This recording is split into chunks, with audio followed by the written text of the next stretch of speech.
go with that. Hello, if there's anyone in the chat, James, if you manage to stick around, we're talking about fucking Flash games. Video Esports. Video game. Cool gamer things. Well, just then when I looked up World's Hardest Game, it was on, what's the website? Coolmathgames.com. That's the name of the website. Oh, man. Do you remember there was a website that was called like coolandaddictinggames.com or something, or like addicting and fun games or something? I remember that. E-Bombs World. No, E-Bombs World, that's not what I'm thinking of. Cool and addicting. That mini clip. It was like, I swear it was Cool and Addicting Games or something. I remember my brother used to go there. I thought it was like the stupidest website ever, but then it had like trials on there, and I was like, oh no, this website's really good actually. Oh yeah, we'd also play Trials, and like I remember when Trials actually became like a full retail release game. I was like, oh, yeah. Did you know this is a Flash game? That was fucking sick. I know. I remember seeing like a full-on trailer, and it was like made by, like published by EA or something. It's like Trials, free start, and it was just, I was looking at it, and I was like, this is the game. Like, it's the same game. It just looks better, and it's, instead of being perfectly 2D and like totally flat, it's like the camera's tilted slightly, so there's like background and there's shit going on. Mm-hmm. But 2.5D. Pardon? 2.5D. 2.5D. I nearly said 1.5D, and I was like, that's not correct. I'm not going to say that. But I'm glad to know I was close.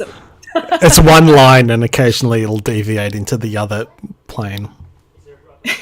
Hey, I'm just going to go close my window, because people are outside talking. Yeah, no worries. So I'm just gonna, one sec. Oh, good. Detective Pikachu chat, let's go. That is the point of this episode. And Trials is good. Yes, it is. Trials was good. I was a big fan of Trials, and when Brendan comes back, I'm going to ask him if he ever played Slime Sports, because I was a big fan of Slime Sports. Were you a big fan of Slime Sports, Brendan? Speaking of Flash games. Oh, I can't hear you. I don't know if that's just me. What is Slime Sport? What is Slime Sports? Oh my gosh, okay. After this, I'll show you what Slime Sports is. I was talking to James and Dom the other night about Slime Sports, and it was basically you controlled a slime, and you were like a little half moon kind of semicircle blob with eyes, and you were color coded to be a country, and it was slime soccer or like slime basketball, and basically or you could just Wazda your way to jump and like headbutt this ball, and it was just soccer on 2D, 2 players, and you would just each control these slimes to try and headbutt the ball into the goal. It was dope. Is this it? I remember in like year 5, I reckon all the entire year would like verse each other at the computers in Slime Sports, because it was 2-player, and one person would use WASD and one person would use the arrow keys, and you would sit next to each other. I love that shit. Slime Sports your way. Yeah. If you check out the stream, is this what it is? Let's get this out of the way. Let me start watching. Yes, that's what it is.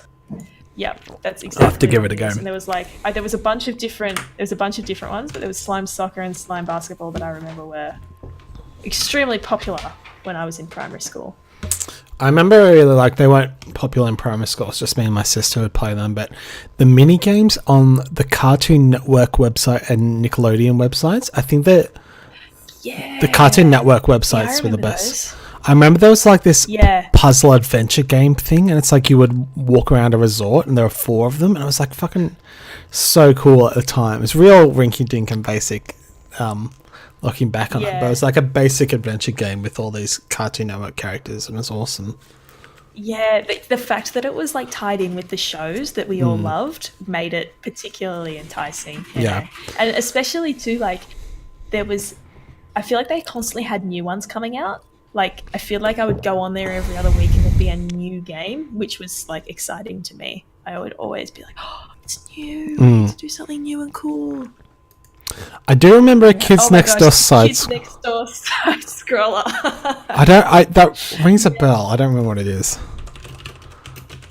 I remember that one because my brother was really into Codename Kids Next Door, so it was on a lot. And I didn't think it was that good, but I really rated the game.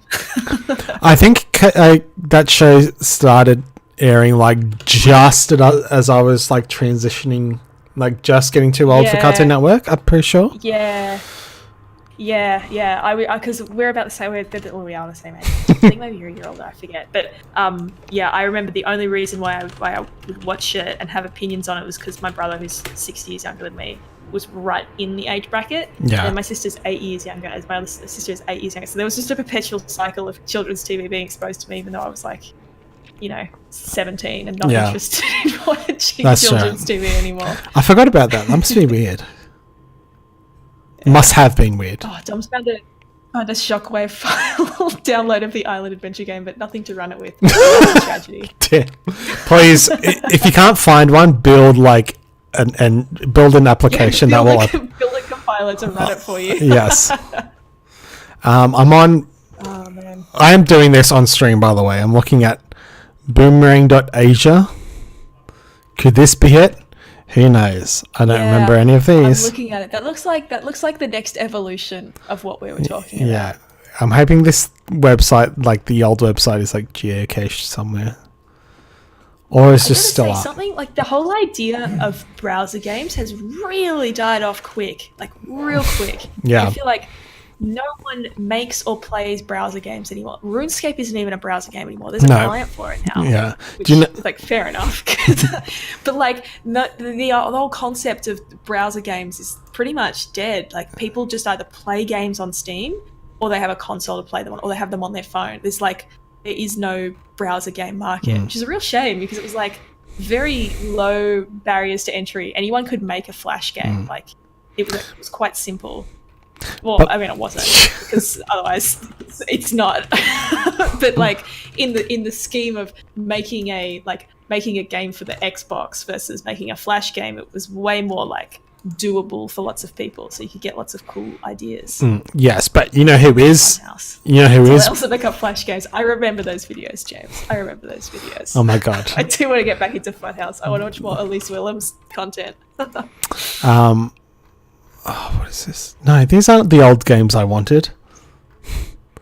Maybe they are. Wait, maybe they are. Maybe they are.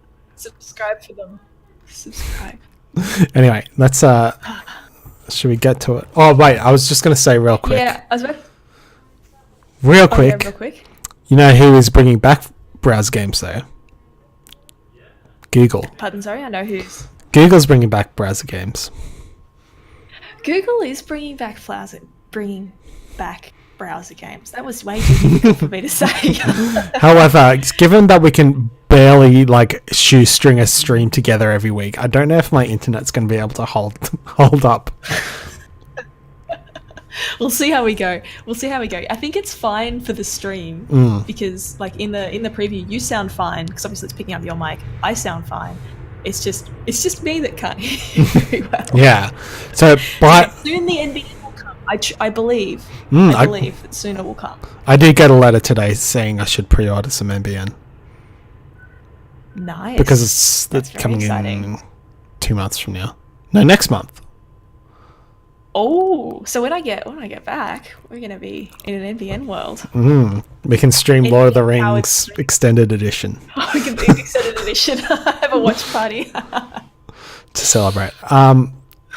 Should we get stuck into it? Should we do the show? Oh, let's! I'm so excited for this one. Welcome to Pokemon X and Y. I am Brendan. And I am also Bianca. We haven't talked to each other about the movie, by the way. I think we've mentioned like one or two things, but we've been waiting to talk about all these different factors so we could do it on stream. Yeah. I went to see it on Saturday night at a 9:15 screening at nighttime. There's still a few kids in the theater, which was weird, but it's fine. As mostly because like it wouldn't usually be weird, but like the theater I went to is in the middle of like Sydney's restaurant quarter. It's not a place where we were talking about it I was talking about it with our other James friend. How weird it is like being around a bunch of kids nowadays, just from living in the middle of the city. I don't know how it is for you, but Well, I mean, where I live, it's not quite so... I was going to say it's not quite so hip. It's nowhere near as hip. It's very much a old person and family suburb. So I definitely see more kids, but I definitely don't interact with them. Because that would be weird. Yeah.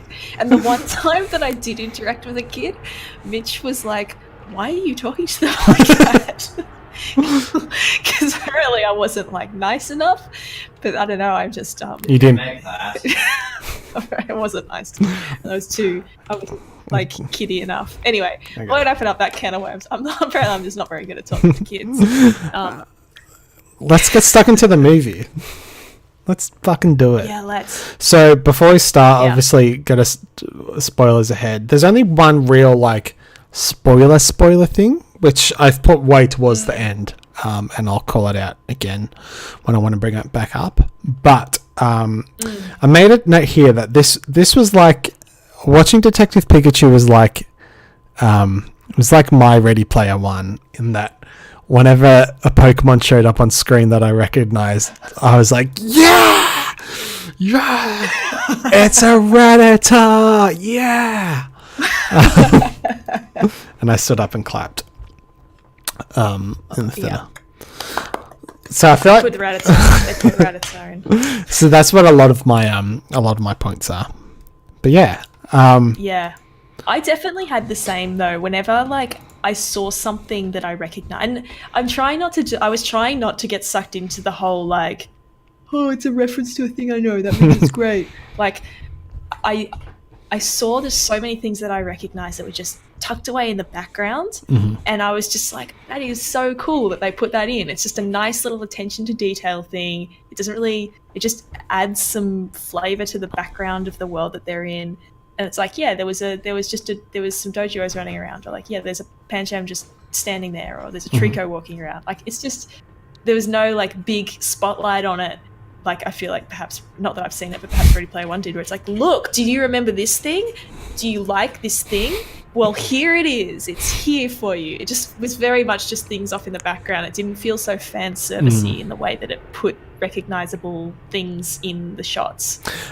For reference, Ready Player One does both. Both. It does. Puts references in your face, but then there's also like Battleborn in the background. With Tracer, which is weird. That's my favorite thing. Is like they put all the Battleborn things in there, and then Blizzard Activision was like, "Oh, we don't know how this is going to do it. Let's just put one Overwatch character in there." Oh, that's the fact that Battleborn characters are in there. It's aged the movie so poorly. It's a very small window of time where anyone thought Battleborn might be.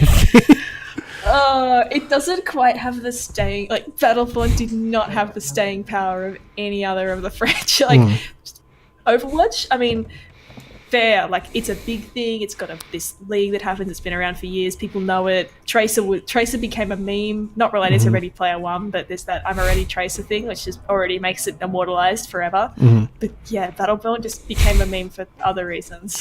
Good one. For Battle Porn. For the creator of the game tweeting out porn of his own video game. See, like, I always talk about that. However, Yoko Taro did the same thing, but it's completely different. Because Yoko Taro is very different. He's not a magician. He's not a giant dickhead. Yeah. That too. Yoko Taro didn't commit fraud, which is also another big plus in general. Yeah, true. He also didn't leave a USB drive with company secrets in a medieval-themed restaurant, which also contained camgirl porn, which he said was research for a magic trick. I am baffled that some PR, well, I was about to say, some PR person let him say it. Let's be honest, the PR person wasn't consulted. I'm baffled that whole thing, that he was like, this is what I'm going to say as my defense. This is a believable thing. Yeah, Dom, this isn't allegedly. He admitted to all of this.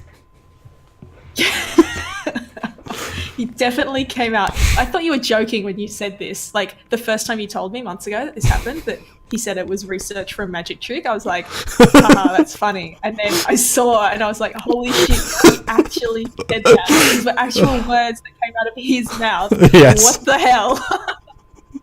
It's incredible. It's the best thing about the internet. And also the worst thing is that putting fans in contact with content creators was a huge mistake. I mean, it's a blessing and a curse, is what I actually feel about. Anyway, I do want to fix a drop.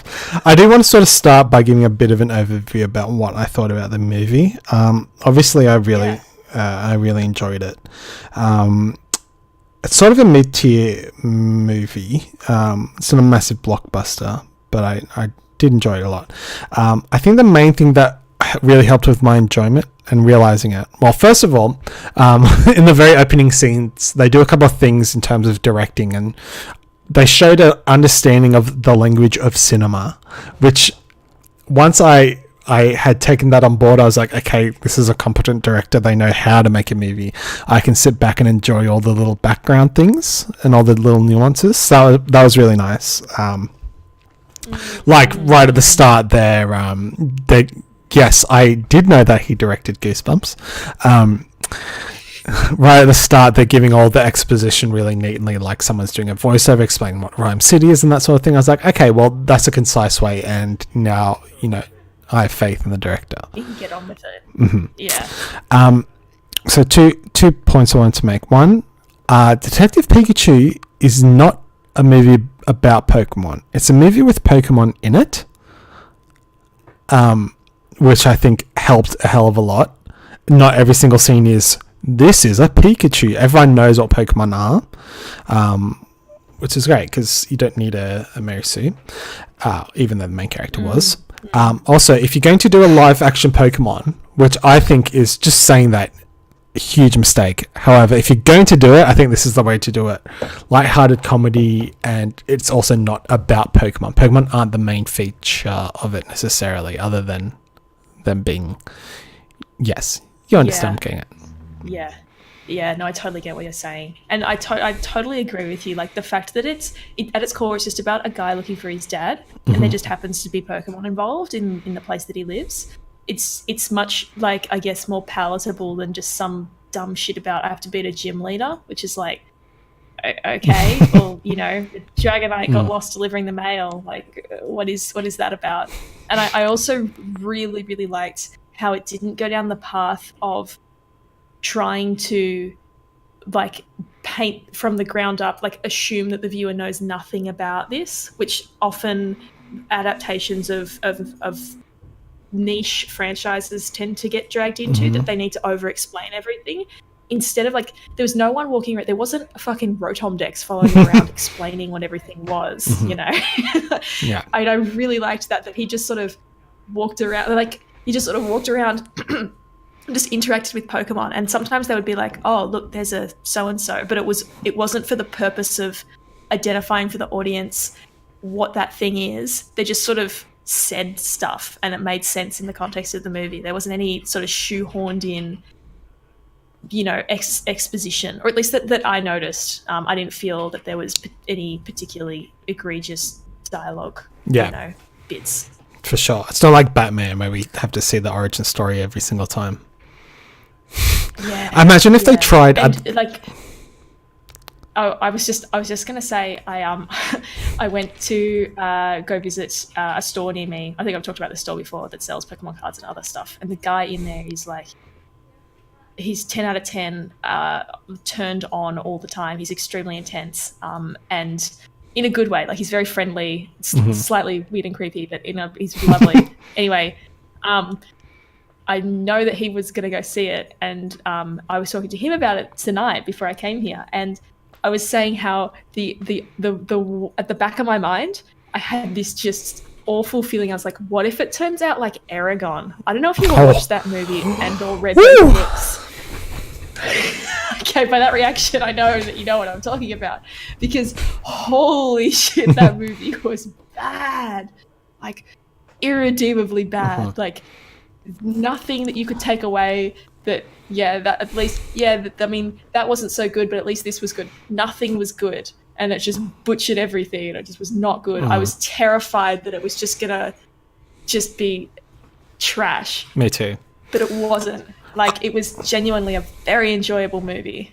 Well, I was more worried. If it was trash, it would be fine. If it was middle of the road, that's what I'm more worried about. I'd rather something be a 1 out of 10 or a 10 out of 10, not a 5 out of 10. You know.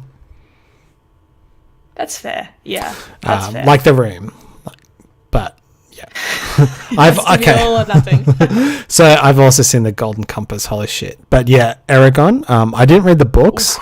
I remember the movie coming out. I can't remember really much about what happened in it, but I do remember about halfway through a moment happened, and I was like, okay, I'm done, and I just stopped watching it. Which I rarely stop watching a movie halfway through. It's very rare for me to do that because I like to see a movie out no matter how bad it is. On things. Yeah, and I feel like my wider knowledge of film is enriched even by watching an entirely bad movie. Yeah, definitely with you on that one. Okay. Anyway, I'm glad. I was so glad because that was one of the few things that we ticked off with each other. Did we both like it? Absolutely. Yes, resoundingly. I'm so glad because this would have been honestly quite uncomfortable to do it if one of us hated it. John Malkovich could have been in this movie for sure. John Malkovich should have been in this movie. Hello, is John Malkovich impression possible? I can't do a John Malkovich impression. Hello, no. He should have been the voice of Mewtwo. Yeah, if only they got some other cool actor to do it. If only. This is the one spoiler the big spoiler that I had for this, by the way. I would like to draw your attention to the main. Let's talk about the actors. So, Justice Smith. Also, did you notice he's wearing this unknown on his t-shirt? Oh, it's unknown. Yeah. That's interesting. I didn't actually notice that. Yeah. That's a nice little thing. It took me a while to realize it, and I was like, I see what you did there. So Justice Smith, when I was watching it, I was thinking he's not a great actor. However, after a while, I realized that it's probably because he was talking to no one for most of the movie. Like he's talking to a... Yeah, he was probably having to interact with a sock puppet. Yeah. Which...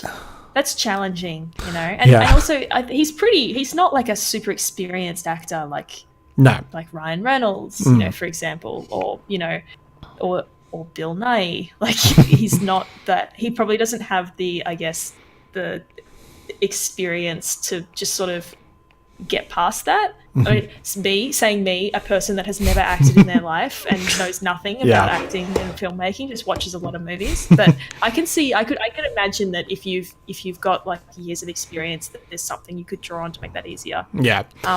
But having said that though, like I think he did an all right job. Like it was clear that his character did not have a particularly large emotional investment to or attachment with any Pokemon in general.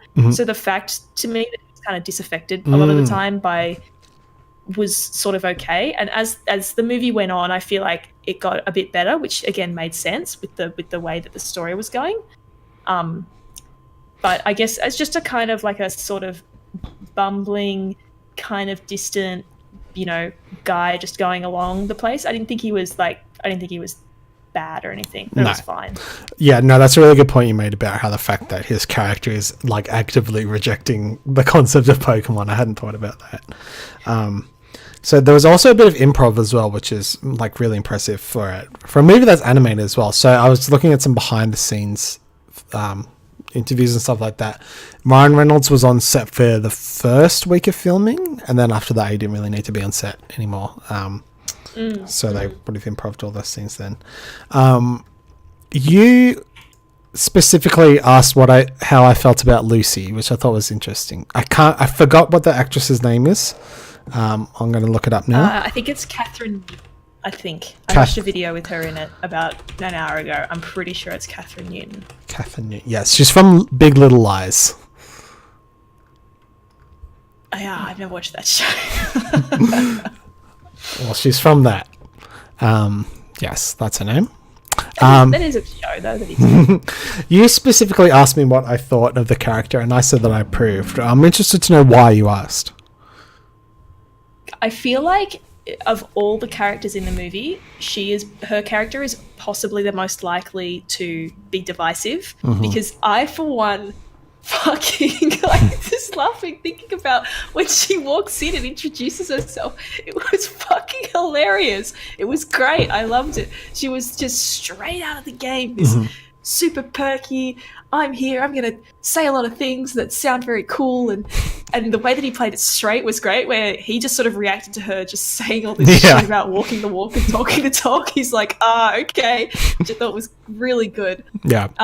And just the way that she was just this hyper, almost a caricature of a persona that would go around and do all these things, and I'm very good, and blah, blah, blah, I'm going to go and get the story and chase the lead, and blah, blah, blah. I thought it was great, but I can also see how people could have seen that and then just gone, whoa, what are you doing? Like, you're very weird, and I don't like it. So I could totally see how people would have taken that. I loved it. I loved it. I can't say how much I loved it. Yeah, I agree on all of those fronts. So I don't need to read out any of my notes. Other than to say, she was a very cartoonish character, but this is a very cartoonish movie.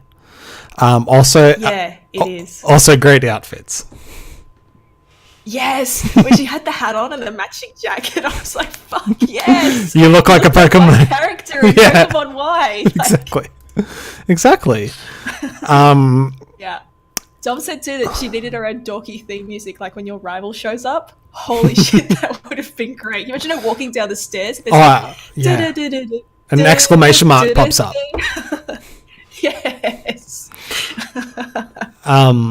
Yeah, I loved it. And I loved her Psyduck too. Considering I'm not a huge Psyduck fan, I really liked it. Yeah, that's something I wrote down. Was I really liked how they went with the idea of like the companion Pokemon, and then you got the obvious theme where you can every character can have a Pokemon that sort of represents them. Like Psyduck represents her because like a little bit scattered, however very powerful when you put your mind to it. And then Ken Watanabe's character with the Snubble, because it's like a bulldog, tough, but also tough, but also has a softer side, right? Yeah. Yeah. You see how this works. I thought that was very, very good though, when he was like, when Ken Watanabe said, "Oh, he's fine," and then goes to pat him, and then the Snubble's like, and then he's like, "Oh, okay, not today then." It was a bit weird. It was a bit jarring, but I liked it because it was hard. It was hard trying to figure out what they were conveying with the character. Yeah. I just the one thing though, well, I don't know if you wanted to talk more about him later, because I'm happy to hold off if you did. Ken Watanabe's character, that is. But I thought he was quite underused in the movie. Like, I was actually expecting him to have a bit more to do, but he doesn't do a whole lot. He's sort of there at the start, AWOL for most of the movie, reasonably so, I guess, but then just sort of turns up again at the end, and like, we're supposed to care about him because he gets a bit of screen time right at the end of the movie, and I was just like, but I don't really care about him, like, apart from that he's a very well-known actor, and I do for that reason, but like, that was it. Yes, I did make a note of it. He's the third most famous actor in that movie, and I can quote this. I'll get to this later, but from a negative review that I read, it was like, Ken Watanabe was absolutely wasted in this movie, and I was like, you know what? Yeah, fair enough. Yeah, I don't particularly care. I don't mind too much. Yeah. Yeah. I mean, it wasn't. I don't know what they could have done with him, because like of the way that the story went, it would have been a bit weird if he was involved a bit more. But like, it was very strange. I find it very strange when in any movie, when there's an extremely high profile actor that has a role that feels underused, because it's just like, well, why did you have this very well-known actor? Why didn't you just get, any old person to do it? Because it wasn't like they were doing anything special that, I feel like you could have replaced Ken with like any other sort of graying, sort of tough institutional looking guy, and nothing would have been lost. Yeah, and like Dom said, like, you're not that, like, you could have just had a comedian do it. Oh yeah, I just saw Tom's comment. That's exactly right. Like, it just could have had any old. I don't want to say chump, but anyone could have come in and done that role, which is a shame because obviously, like, he knows what he's doing. It could have done something really cool. But yeah, I was fine with it though. It's not a main picking point. So while we're on it, we may as well keep going with like all the actors, because I've got notes like on all the sort of main characters. Bill Nighy. I did not know he was in this movie. Did you? Wait, who? Bill Nighy. Oh, wait, he was in the movie? Yes. Yeah. Yes. Bill Nighy. Wait, you are saying Bill Nighy, right? It's not cutting out because I was trying to do a bit and I don't know if it worked. Yeah, I don't understand what your bit is. Yes, Bill Nighy is in the movie, not Bill Nye the science guy. Yeah. Bill Nighy, the English guy. Sorry, I was just trying to do a bit like, oh my gosh, he was in the movie. I missed that. Oh, yes, okay. I'm sorry. I'm sorry for sandbagging it. That's okay. I think like I really liked him in the movie, but ever since I saw him in the movie About Time, I don't know if you've seen that movie. I don't feel like you have. Okay, well, ever since I've seen that movie, I'm firmly in the camp that he's one of the best actors ever because I don't often cry during movies, and I was fucking bawling during that movie. Like, oh my god. That's awesome. Go and watch About Time if you haven't. That's a fucking cracker of a movie. Oh, yeah. But yeah, I just ever since then I'm just fully on the Bill Nighy train in all things that he does. So I thought he was rad. And also very rad. Also gives new context whenever I watch the Star Wars sequels because Donald Gleason is in that. Yes, I know. That's where I knew him from before he was in the movie. Me too. I was like, oh, it's that guy from About Time. And I was like, oh, you're not anything like that. Yeah. So the main thing that I wanted to spoil, here it comes, spoiler right now, so block your ears if you don't want to, in 5, 4, 3, 2, 1. Fucking Bill Nighy voicing Mewtwo, holy shit. I flipped out so hard. I was like, yeah! It was good. It was really good. Like, I just... Oh, everything about it was good. His whole like heel turn too was so good. Yeah. Like, because I love his voice and his I don't know the correct word for it, but just his pacing of the way that he just says words. I think it's really suited for being like a bit of a bad guy, but he's not often, I feel like, in bad guy roles. So I loved it. I loved it. His pacing and the timbre of his voice is also very nice. It's funny because you see like Ryan Reynolds' voice doesn't suit Pikachu, but that's like sort of the point. But when I heard Bill Nighy doing Mewtwo, I was like, that's perfect. That's like excellent. Yeah. I really like that. Yeah, I really, really liked it. Also, hearing Bill Nighy talking about Pokemon, where he's like, I need to get the Mewtwo to do the thing, and Pikachu is over here. I was like, this is so weird. Yeah. It did feel weird, like, when they said, like, Pokemon words and, like, spoke Pokemon language and just said things. Like, it was very weird. And I don't know if it was, like, because it was literally on a movie screen and I've never seen that before, but just to see, like, and hear people talking about that. Because normally it's just me and my small circle of friends who are into Pokemon that talk about Pokemon. Yeah. I'm used to people my age talking about Pikachu and it's you know, and other, you know, Pokemon battling lingo and jargon. It was a bit weird at first to hear people talk about Pokemon in a movie. Yes. As the movie. Totally. And the last actor I wanted to talk about is Ryan Reynolds, Mr. Green Lantern himself. That's what we all know and love him for. I already mentioned the main thing, which is that his voice doesn't suit Pikachu, but that's sort of the point. The other thing I want to say is that, like, obviously Ryan Reynolds is an A-lister. He's one of one of probably 30 actors in Hollywood that can carry a movie on his name alone. He seems like a great guy as well. He is a fantastic actor. His comedic timing is really, really on point. Very good. As well. Very good, yeah. Yes, that's all I want to say. Oh, yes, actually, no, that's not the only thing I want to say. Another big spoiler coming in here, so block your ears. By the end of the movie, I realized why Danny DeVito wasn't cast. Because that scene at the very end of the movie would have been a bit weird. A bit of an extremely weird. would not have given people the nice warm fuzzy feeling that I think most people got from the end of the movie. Would not have had the same gravitas. Yes, because this is probably just me. Actually, no, it's probably not just me. But whenever I think of Danny DeVito, the first image that comes to mind is one of the many scenes from It's Always Sunny.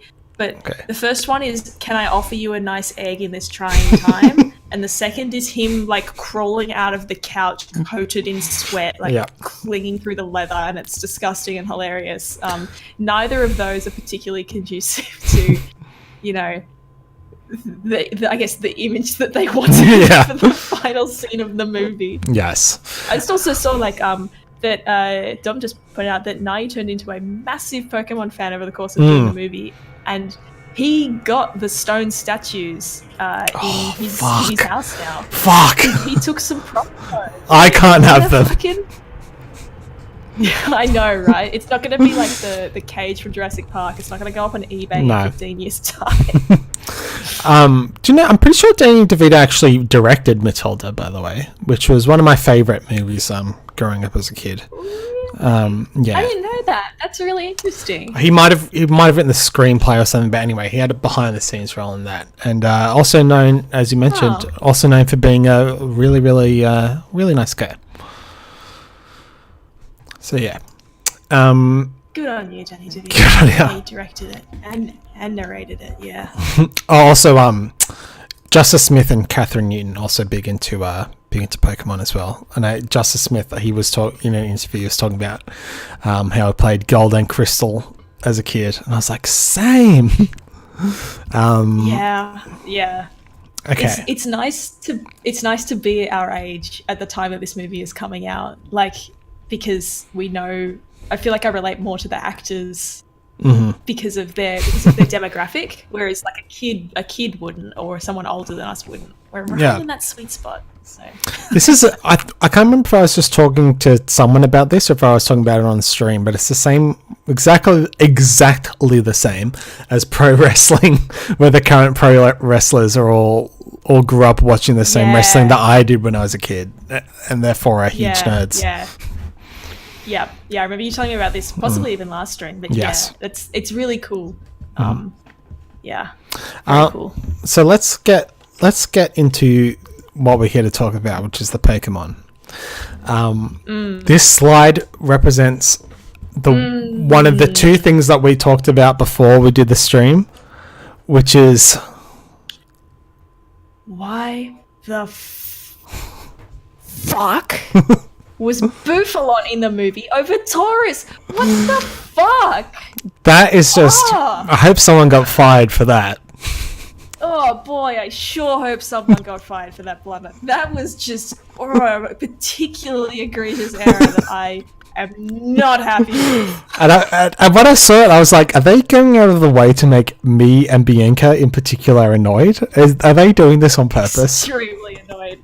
Yeah, I couldn't believe it. Watched the stream? I came out of the movie. I went to see it with James and Dom and the other Dom and Mitch, and oh my god, I came out and I was like, I can't fucking believe I in that movie. And not just as a background thing, like he was there, like he's one of the first fucking Pokemon in the movie. It's like the second or third Pokemon that you see is fucking Bufalon. And then later on, he has he's like front and center for a few minutes. Again, two scenes. Like, why would you pick him? You had Tauros.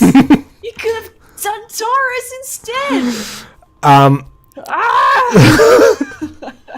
Now that I'm thinking about it, it may have been because Tauros looks too much like an actual animal. He's got 3 tails. Yeah, I guess you're right. I will die on this hill. I am ready to die. All because of you, Bufalon. Tails would have been annoying to animate. Probably. But they animated an afro. Would have been annoying to animate.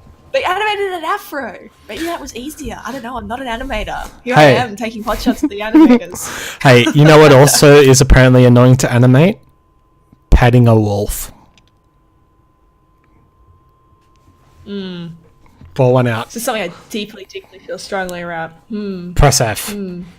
Please, everyone in the chat, press F to pay respect to Ghost. Press F. Press F to pay respect. I've done it. Ghost. Oh, me too. I did it twice. Loudred. I couldn't get a good screenshot.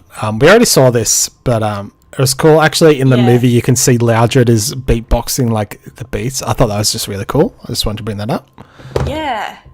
I mean, I don't think of Loudred as a particularly cool Pokemon, but I think it was a nice example of like Pokemon just existing in the world and like the whole working together type thing. Because it makes like, of course, it makes sense. It's like it's a boombox looking Pokemon. Of course, it can be a speaker for Diplo. God bless you, Diplo. God bless you, Diplo. Please don't make me sad about that StarCraft Ghost. So I think I've talked about this before. I've never been on a Bulbasaur hype train. However, after this movie, Bulbasaur won a lot of points with me. I was like, holy shit, you're rivaling Pikachu for cuteness. The Bulbasaurs in this movie are really cute, and I liked how their bulbs were animated as well, how they actually look like leaves. Yes. I particularly was a fan of how the Bulbasaurs sort of ran. They sort of like hopped around and waddled a little bit. It was very cute. And they made it. I'm the same as you. I don't have Bulbasaur it doesn't have a place in my heart as a particularly cute Pokemon, but it does now because the scene where this screenshot is taken from is I really liked it. I really liked that whole scene. I thought it was adorable, but also just very beautiful, the way that they were walking through and there were all these things happening around them. It was very, very nice. I really liked it. Totally. And yeah, it was interesting that they went for their cute sort of mewing noise rather than their bah, bah from the anime. Yes, which is, I think, a good choice. But something this actually reminds me of something, because the and I should have gotten a picture and put this in the slides. So Dom, I can tell you the answer that afterwards. The answer to that question is that it's plant. It's not meat inside. Just clarifying. I know that for a fact.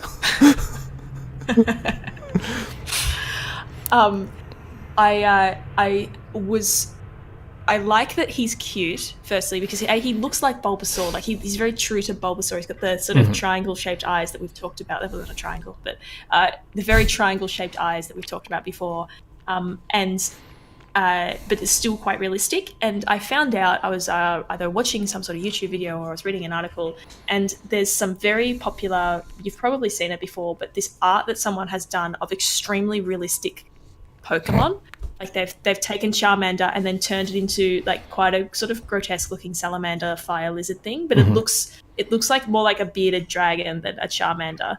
And the way that and he's done that for lots of different Pokemon, and Squirtle looked like a sort of terrifying turtle beast as opposed to a cute little cuddly turtle thing.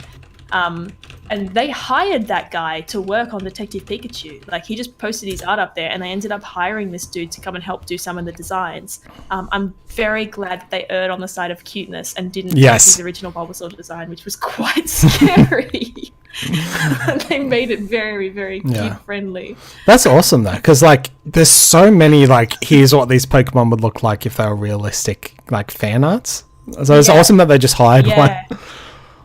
Yeah, they just hired this guy. Like imagine being that guy. Like you've done this art and it was so good that they hired you to work on a real Pokemon movie. That would just be like peak, you know. Anything else about Bulbasaur before I move on? I just love his cute little face. Yeah, me too. Mewtwo. Yeah. Oh, I've made it known my love of Mewtwo on this show before, and I will again. Right now, actually. Mewtwo is the best. Good timing. And obviously Mewtwo was set up as the villain, and I was like, I'm not too happy. The swerves! The swerves! Mewtwo as a good guy, fuck big yeah. Swerves. I wrote in my notes here, get fucking in. Which I wrote while I was in the movie. Get in and around him. Yes. I as the movie went on, and I know that you're probably going to not like me for saying this, I found the way that he looks is scary a little bit. Not in the sense that like it's genuinely scary. He just looks like a freaky dude, and I get why, because that's how he looks. But like he looks so different to the rest of the Pokemon, which is by design. But I remember looking at him thinking like, wow, I don't really like how Mewtwo looks, and not in the movie. Like, I just don't think I like how Mewtwo looks, but I love Mewtwo's personality. Like towards the end of the movie when he has a conversation, and I was just like, fuck yeah, I fucking love Mewtwo. This is great. But then when I just sort of like saw him like just around the place, I was like, oh. So, just from what you said, it's two things. One, Mewtwo is based off a grey alien, so he's not supposed to look normal.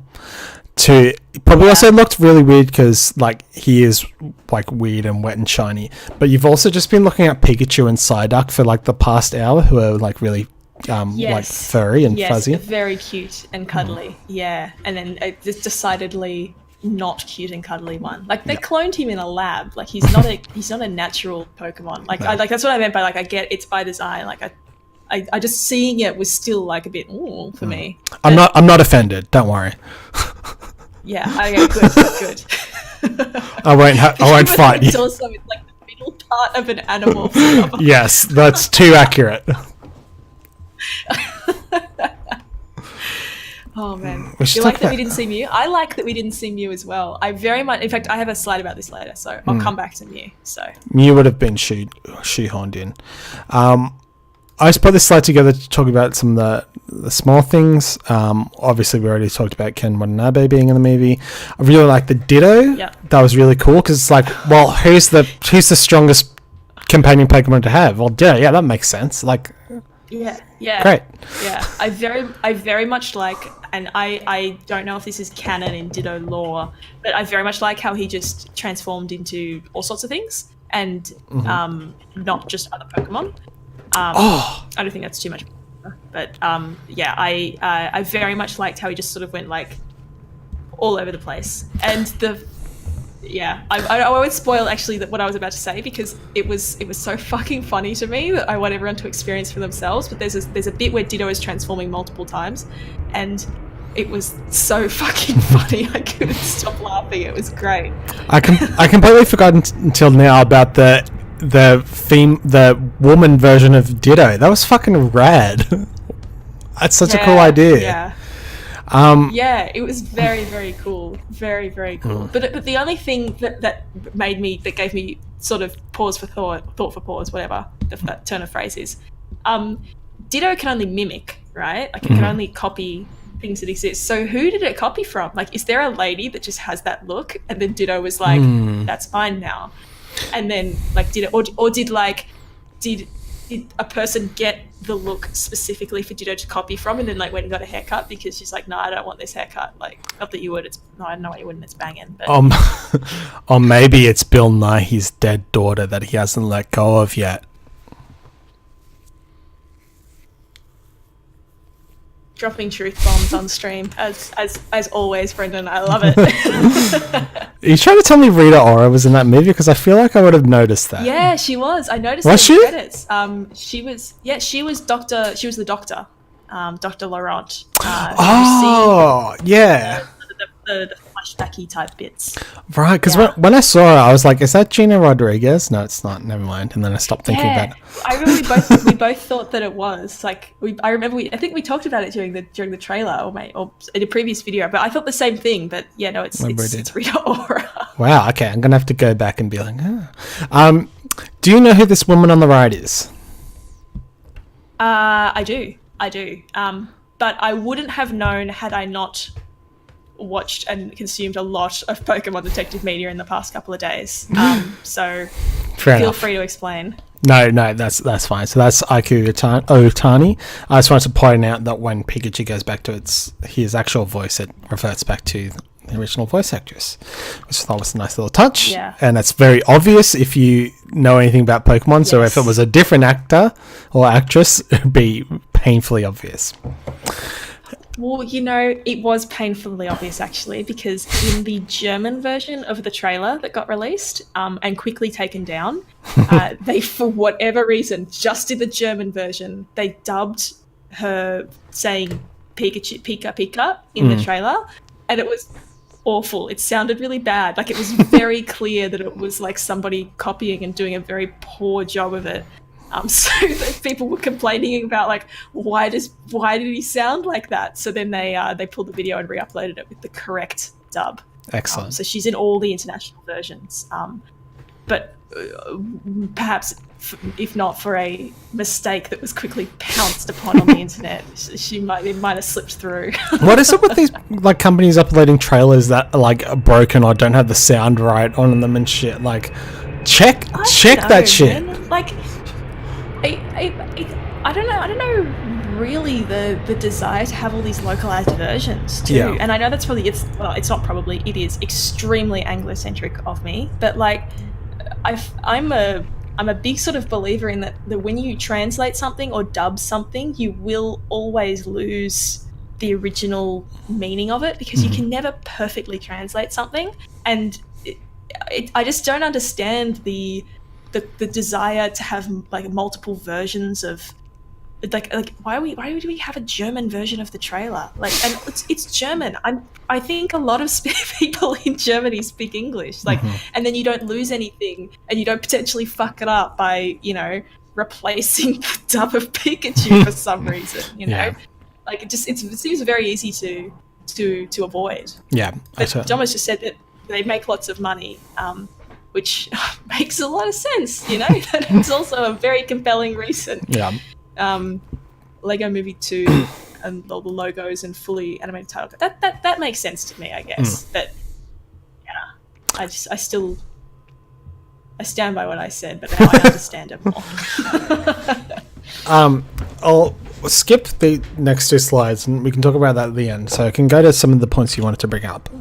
So I completely forgot that Magikarp and Gyarados were in the movie until I saw this. Yes.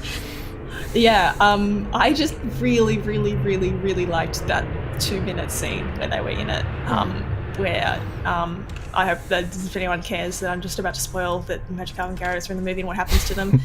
Pikachu just gets that's Magikarp right. that's just flopping around, and then throws him on the ground in front of a Charizard, because he's like, oh, just give him a little kick, he'll evolve. Like help him along. They can evolve, they'll be ready to evolve. And then predictably, Magikarp sort of flops around on the floor doing nothing, which is, I really liked that. And then, of course, after everything is all said and done, he Mighty Morphin Power Rangers, he digivolves into Gyarados, and it was really fucking funny, and it reminded me how enormous Gyarados is. Yeah, because, yeah. You really forget it when it's just sprites and everyone's sort of the same, but holy moly, Gyarados is extremely large. He's like 40 meters or something.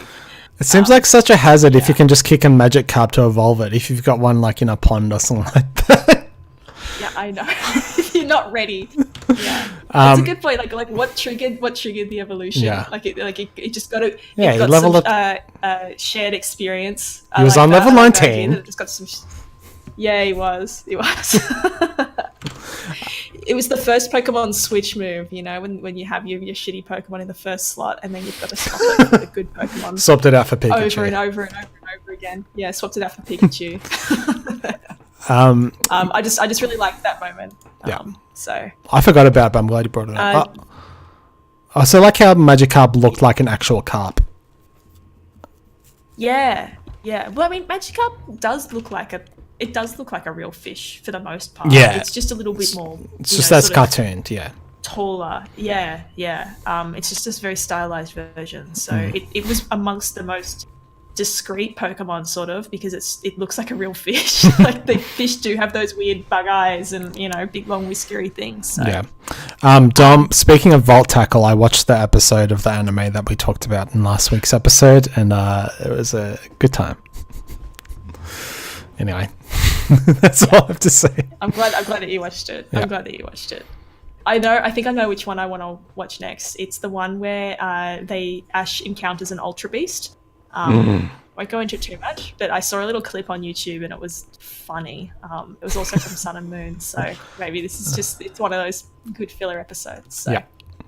Anyway, I wanted to talk about this Mew card. I know it as a Mew card. It's the promo card that I'm sure almost everybody who was watching the stream would have seen. That came out when the first Pokemon movie came out. I believe it was a promo card tied into that. I remember I had it, and then my mum chucked all my Pokemon cards away. We have it, I'm pretty sure, in my folder of tricks or in that cupboard somewhere. So maybe I'll try and get it out before the end of the stream. But you see Mew in the movie through this card. Like, that's how you see it.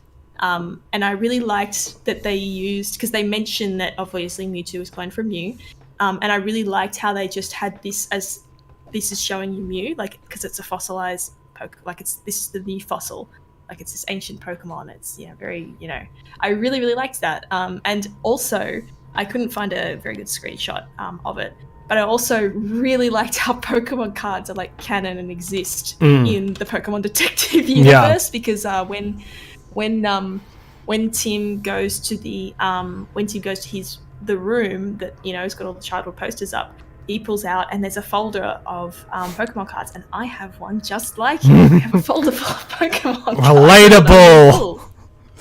But yeah. This movie is totally aimed at like us. Like, I don't mean us too in particular, but our generation, which is hilarious. Yeah. And while I'm on the topic of Pokemon cards, I've got so back into them in a big way. And this ties into what I was saying. I typed this in chat, but this does tie into what I was saying about expecting Ken Watanabe to have a bigger role. So in the Detective Pikachu cards, which are, just to show you how into them I am now, these ones, in the Japanese release of the Detective Pikachu cards, there is a special ultra rare, only in Japanese promo card and it's got a picture of Ken Watanabe and his Snubbull as they appear in the movie. And it's really, really, really cool, and it's very hard to get because it's only in Japanese, and B, it's just a rare card to get. But the fact that he had this sort of this super special card just made me think like, oh, so he'll be a big, force in the movie. Right, yeah. But then, he wasn't, which was a shame. And he wasn't. Just because I've had this handed to me. This is what I'm talking about. Justice Smith had one of these things. Can I see the cover of it? I want to see if it's the same one that I have of your folder. Oh no, it's just. There's no cover. Blank folder. See, yeah, I know. They do sell the patterned ones, which are very cool, but we didn't get one of those. We just got this from Office Works. That's what I have. It's got all the things on it. Anyway, I never had this card. However, like I assume it's like iconic, but then I realize that's probably just like me. Like, just in my head, it's iconic. No, it definitely is. No, it definitely is. It definitely is iconic. Like because it was a symbol of like the movie was coming out. Like Pokemon was sort of at its peak at that point. This was a promo card that was given away. It wasn't just any old card that you could get. You had to get it from there was a way that you had to get it. You had to go see the movie or whatever it was. There was a way of obtaining it. So I thought it was very cool. Nice little callback to the previous. Probably wasn't intended that way, but I just really liked it. Nice little callback to Pokemon's history over the years. So I was a big fan of including and the first movie as well in particular, which we're going to talk about soon. Don't worry.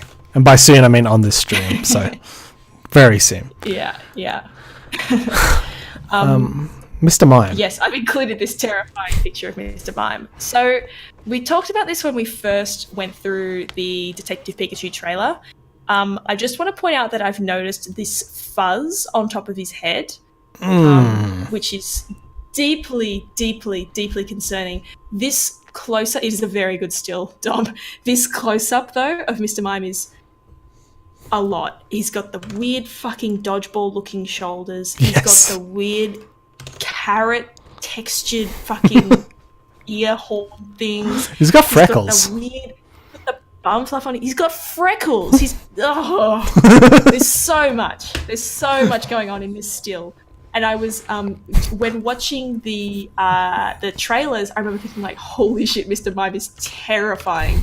But the whole sequence with Mr. Mime in the movie, I thought was hilarious. Yeah. I thought it was really, really, really good. I really enjoyed it. It was like one of my highlights. I thought it was excellent. And I was not noticing during that whole bit with him. I didn't feel like I was noticing like, holy shit, is that what it was? His shoulders have got this weird texture. Yeah. Oh my God, he's got weird horn things. Like I didn't notice any of that. I was just enjoying the movie. So I was very surprised because that's definitely not what happened when Lickitung made its appearance. I was concerned the way that Lickitung looked. Didn't feel that way.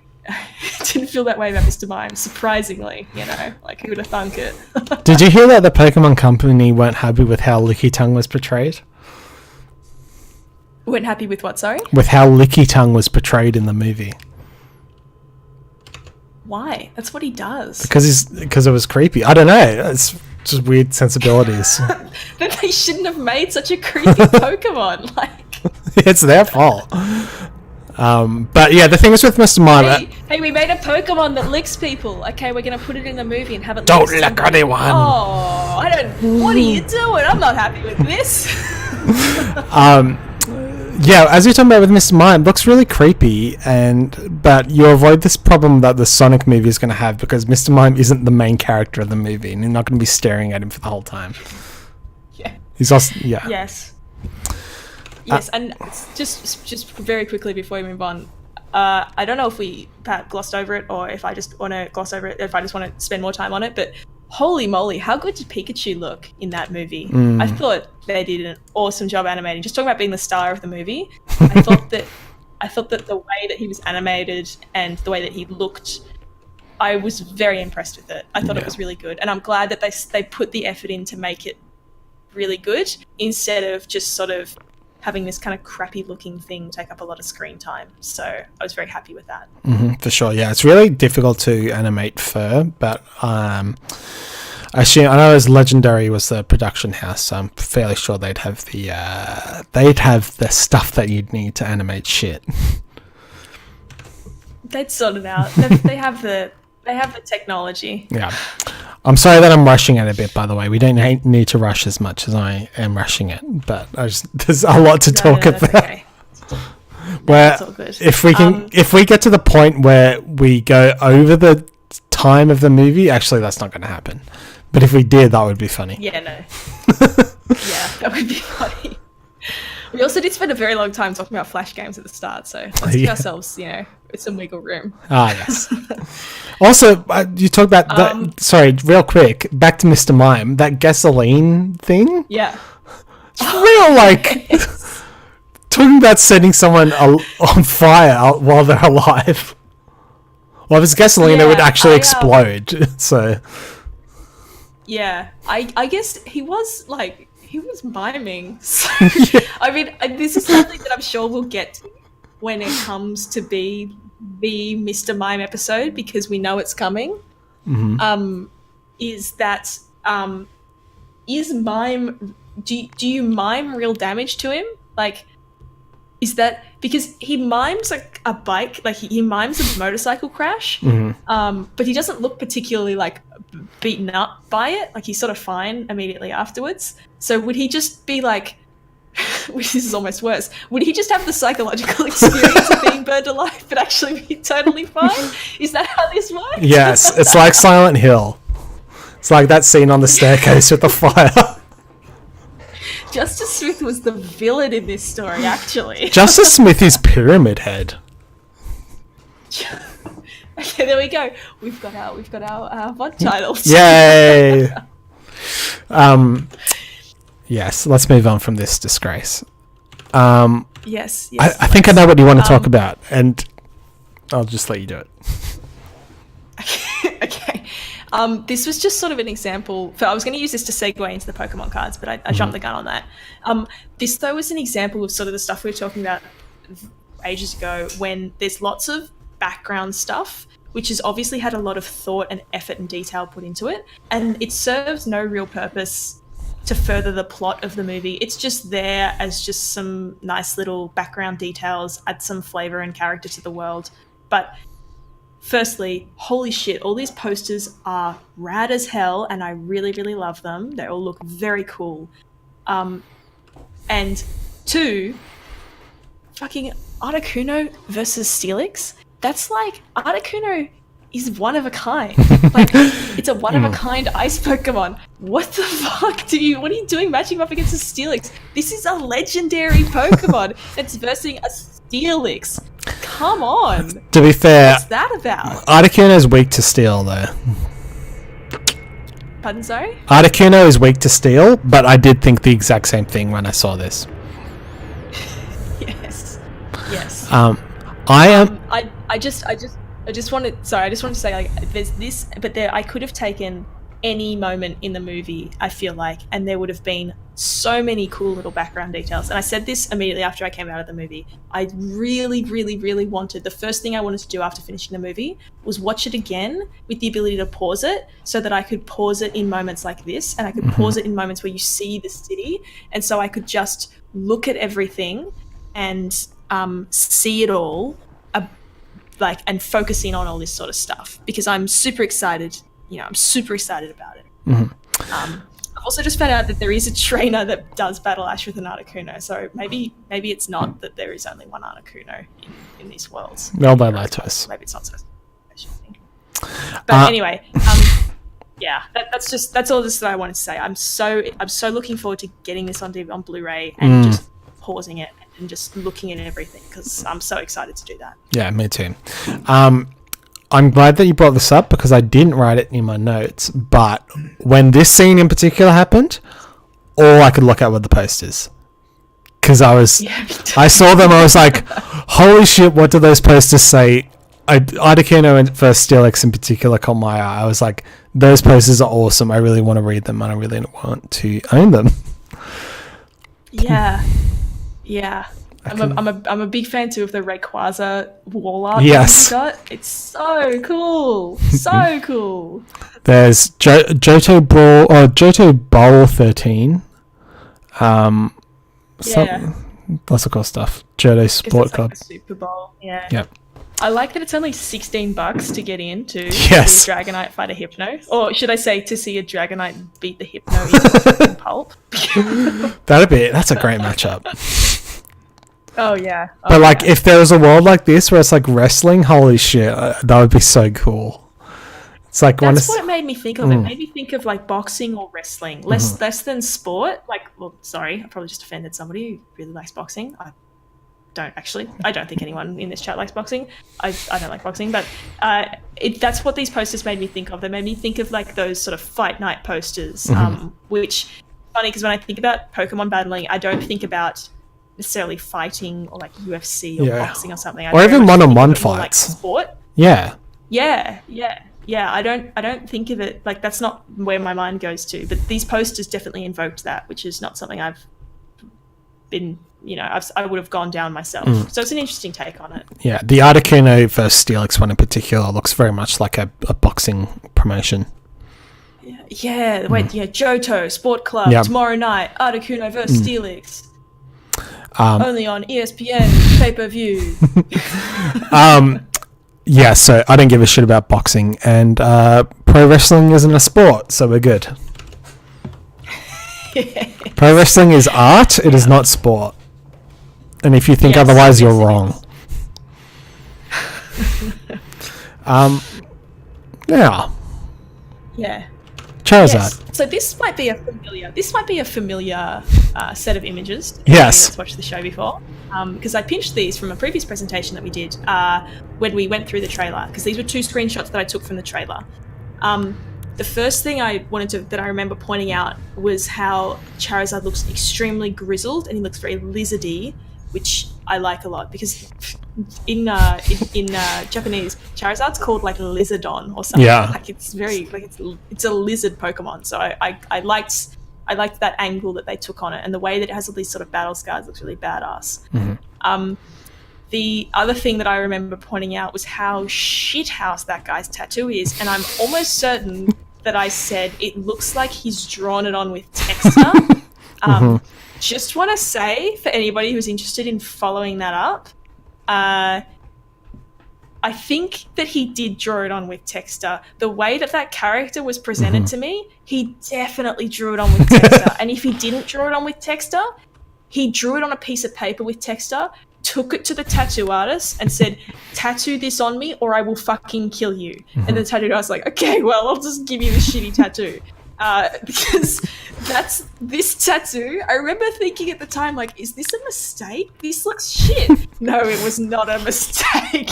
It was not a mistake at all. You can see, like, in the middle of this big black bit in the center, like that. That's where you can see where it looks like texture, because it looks like there's different like shading in there, which doesn't really happen with tattoos. I like how the GoFundMe is for me to get that tattoo and not Bianca, who loves Charizard. I follow. Dom's got a Patreon where there's a stretch goal for the hosts getting Waluigi tattoos. Oh my goodness, what a stretch goal! I didn't even listen to that podcast, and I want to donate to that. Yeah, me too. Because I want 2 people to have matching Waluigi tattoos. If we ever make a Patreon, we can absolutely make a stretch goal for me to get a bad Pokemon tattoo, and I'll totally do it. That's the goal, to get a bad Pokemon tattoo. And to get someone else to pay for it. If you get someone else to pay for it, I'll get whatever tattooed. I don't care. Who cares? It's not your own skin in the game. I was about to say it's not your own skin in the game because that's a phrase, but it's totally in this case. What I'm trying to tell you is I will sell my skin for money. All right. I think that is everything that I wanted to talk about. But I know that you've got some fun bits coming up. Yeah. Fun is the word that you used. So. Yes, it won't take long. So I just want to talk a little bit about the first Pokemon movie. Because after seeing this movie, I didn't care for Apom, by the way. I don't know about Bianca, but... It was a serviceable Pokemon to have, swarming, chasing. It was fine, but it didn't raise or lower the status of Apoms in my stratosphere. They're just there. Yeah, they look like gremlins, which reminds me that we should watch Gremlins. Yes, we absolutely should watch Gremlins. What a great movie. So scared the shit out of me when I watched it. I was scared to watch those sorts of transformations. I can't remember if I talked about this. No, anyway, I'll talk about it later. Because I started writing an article about it, and that will see the light of day someday. I just need to talk to like some doctors or something to make it good. So after seeing this movie, I haven't read any reviews or anything like that of Detective Pikachu. And then as soon as I walked out of the movie, I was like, I want to know what Roger Ebert said, because most famous film critic ever.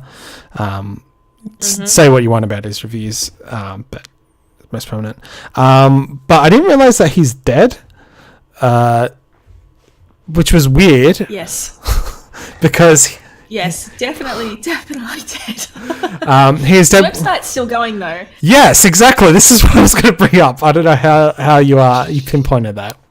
But sorry, that's okay. It's fine.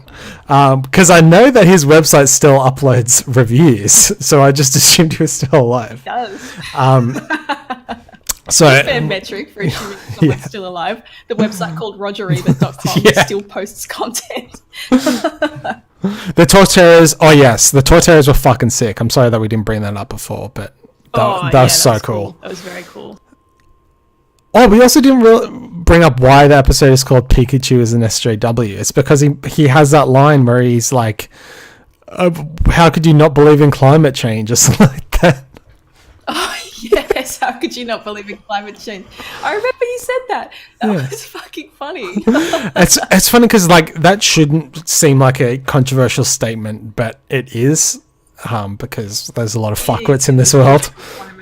In Australia in particular. In a world where Tony Abbott exists, it's a controversial statement. Yeah, so I thought that was really funny.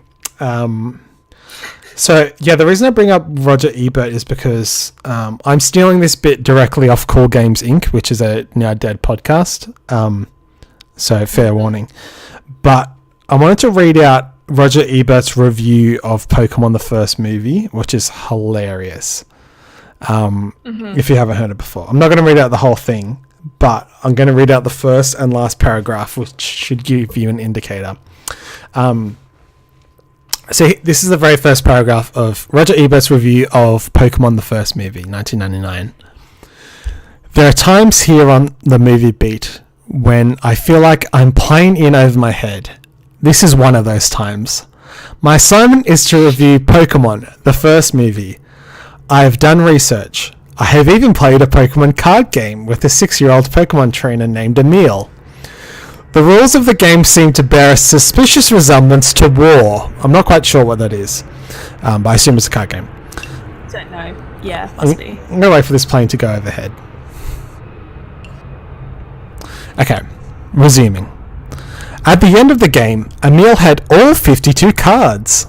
I do not know if this is because of his mastery as a trainer or because he stacked the deck. I do know we were not playing a real Pokemon game. Emil was pulling a fast one. Yes. At least you had the... It's not about how many cards you have at the end, Roger. Okay, this is his last paragraph.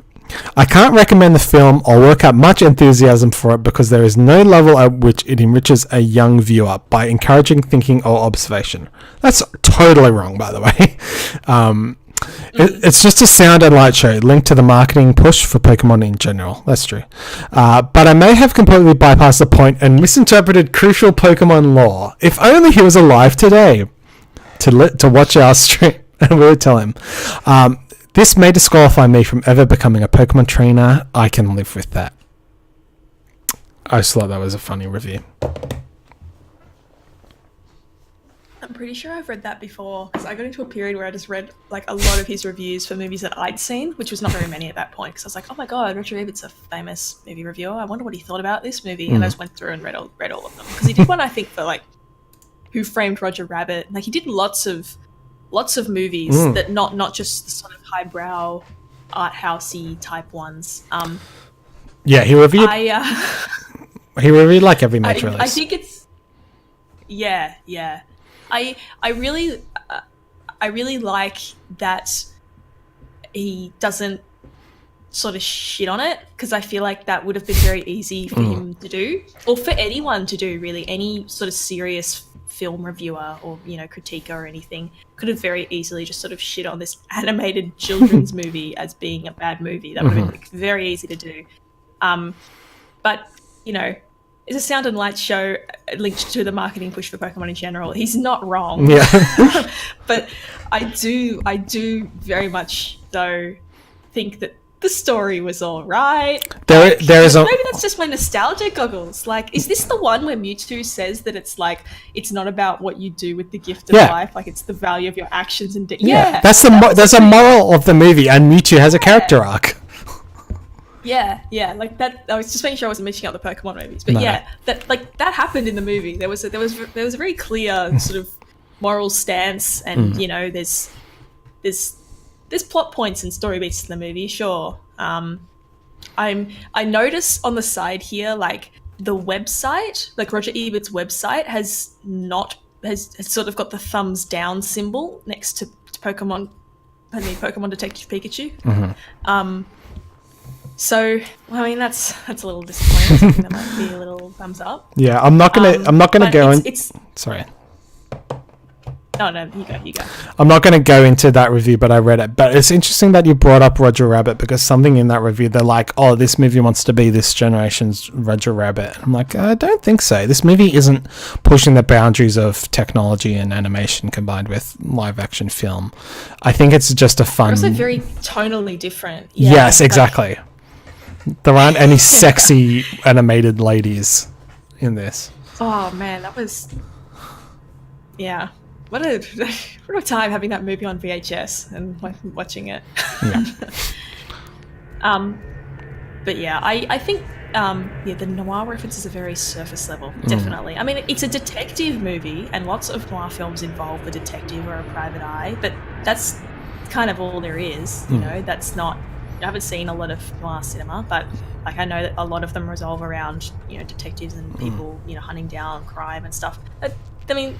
There's a crime and there's a detective. Yeah. It doesn't really, make it so. So I definitely agree with you there. If there's anything I could say about the movie, it would be that it's definitely not trying to be something that it isn't. Yes. Yeah. It's just a very fun, lighthearted movie that doesn't overcomplicate it, which works for it, I think. I would. Do you rate stars by? Do you rate movies by stars? I don't. But if you do, feel free to give one. I generally go for the out of 10 metric because I don't know. I don't think I've ever done anything as stars. So I'm gonna go out of 10. I'm gonna say I'm probably fluctuating somewhere between. Actually, it's gonna sound really harsh because I really liked it. I'm gonna say an 8. I reckon. I feel like an 8 is very fair. I was going to say 7 to 8. I was like, 7 feels low for how much I genuinely enjoyed this movie. I feel like I'm doing it a disservice by saying 7. I reckon 8 out of 10 is what I would rate the movie. I think the movie itself is like a 7 or 7.5, but I would have given it an 8 because I enjoyed it a lot.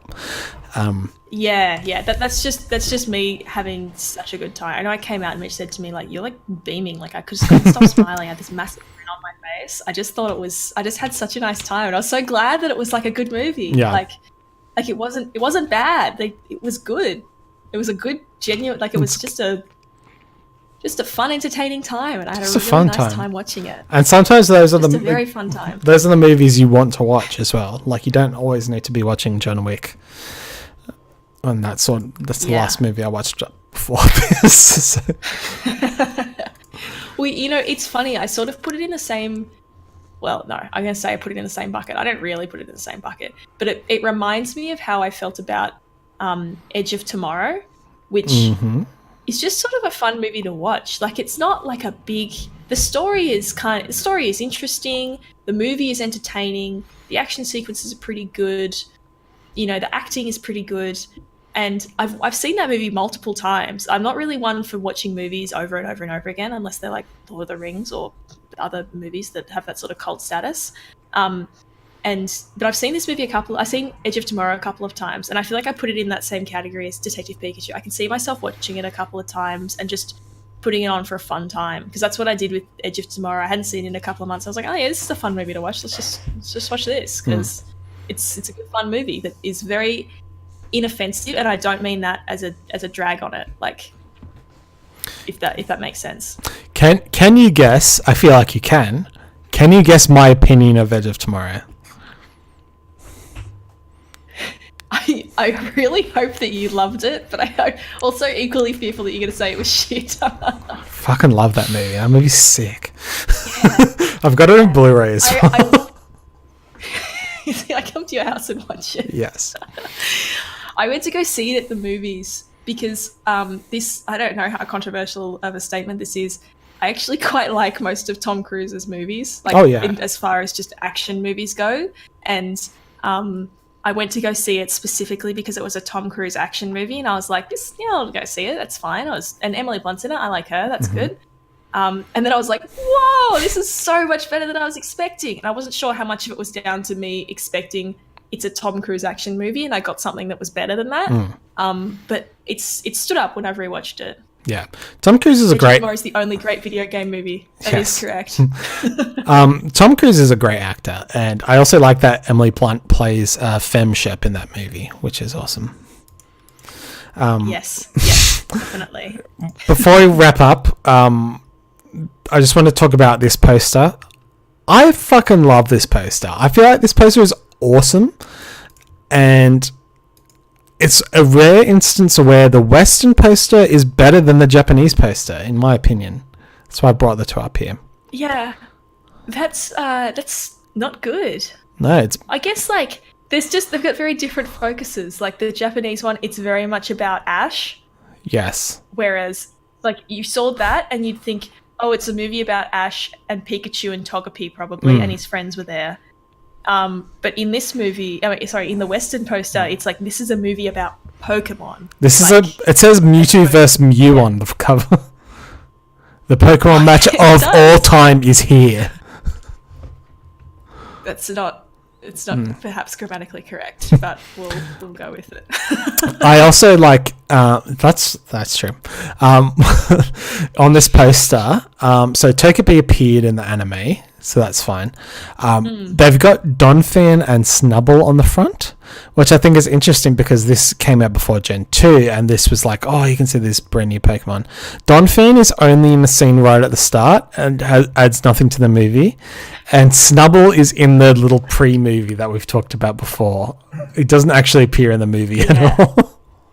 Yeah, that's crazy. Yeah. I didn't really think about that. They just sort of all blended into me. I was very much focusing on Pikachu, Mew, and Mewtwo. Yeah. But it's funny, like they've got all of those Pokemon in there, and as you say, a lot of them would just play quite minor roles. On the Japanese poster, the only Pokemon that are really visible are Meowth in the top corner, Pikachu, Mew and Mewtwo, and then you can see there in the corner Dragonite, Squirtle, and Bulbasaur, who I remember featured prominently in the cloning bit, and also Dragonite delivered the letter. Yeah. So he's a good boy who delivered the letter. And they're featured Pokemon as opposed to just the whole bloody kit and caboodle getting shoved into the Western one. Yeah, it's fun. It's a good time. Yeah, I think that's it. I'm exhausted, by the way.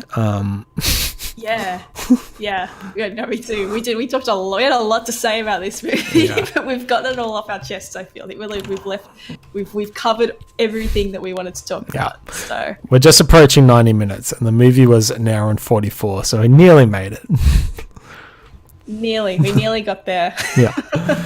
All right. Thanks for joining, everyone, and being part of the chat. Yeah, thanks Always everybody appreciate for joining it. and chatting. Yeah, it's just a super fun episode. So thank you everybody for joining us. Goodbye. I'm going to turn this off. Goodbye. All right. See you guys.